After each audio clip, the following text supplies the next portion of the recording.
Feeling rejected? You might have R.S.D. Welcome back to Living with ADHD. R.S.D. stands for Rejection Sensitive Dysphoria, where rejection or even the fear of it triggers an overwhelming emotional response. You might feel intense sadness, shame, or anger, often out of proportion to the situation. With R.S.D., the rejection doesn't even have to be real. It could just be a vibe, a tone, or your brain making assumptions. If you have ADHD, you're more likely to experience this heightened sensitivity. Stick around as we break down R.S.D., explore the signs, and discuss what you can do about it. Let's dive in. Let's unpack rejection sensitive dysphoria. Rejection refers to feeling dismissed, excluded, or criticized. Dysphoria means experiencing profound emotional distress, intense sadness, shame, anger, or worthlessness. These emotions can be triggered by even the slightest hint of rejection. Imagine your brain has a built-in rejection detector on high alert, setting off an emotional alarm at the slightest sign. With R.S.D., the emotional response is way out of proportion to the actual situation. It's important to remember that R.S.D. is not a character flaw or a sign of weakness. It's often linked to neurodiversity, especially A.D.H.D. With understanding and the right tools, you can manage these intense emotions and live a happier life. How do you know if R.S.D. is something you're dealing with? Here are some common signs. You might constantly worry about what others think of you, overanalyze interactions, and obsess over whether you did something wrong. You might be hypersensitive to criticism, feeling attacked even by constructive feedback.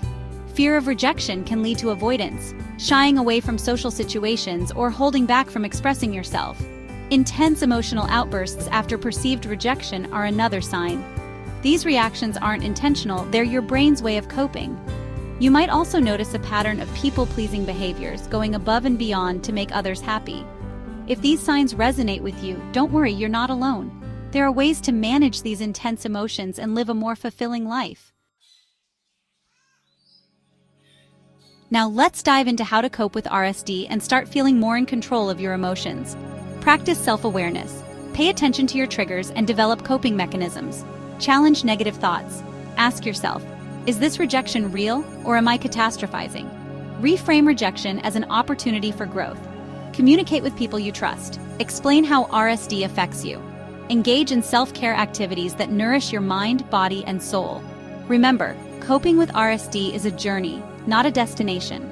With patience, self-compassion, and the right tools, you can navigate those intense emotions. Live a happier, more fulfilling life. Now, let's explore the connection between ADHD and R.S.D. R.S.D. is much more common in people with ADHD than in the general population. People with ADHD have differences in how their brains process emotions. This can make them more sensitive to emotional stimuli, including rejection. When someone with ADHD experiences rejection, their brain interprets it as a much bigger deal. Growing up with ADHD often involves feeling different or misunderstood, leading to heightened sensitivity to rejection. Understanding this connection can be empowering. Knowing your intense emotional reactions are rooted in your brain's wiring helps you approach them with compassion. Develop coping mechanisms tailored to your unique needs and experiences. If this video resonated with you, please hit that like button. It really helps the channel reach more people. I'd love to hear from you in the comments. Have you experienced R.S.D.? What strategies have helped you cope? Let's share and support each other. If you're not already subscribed to Living with ADHD, join our growing community for more tips, tools, and conversations.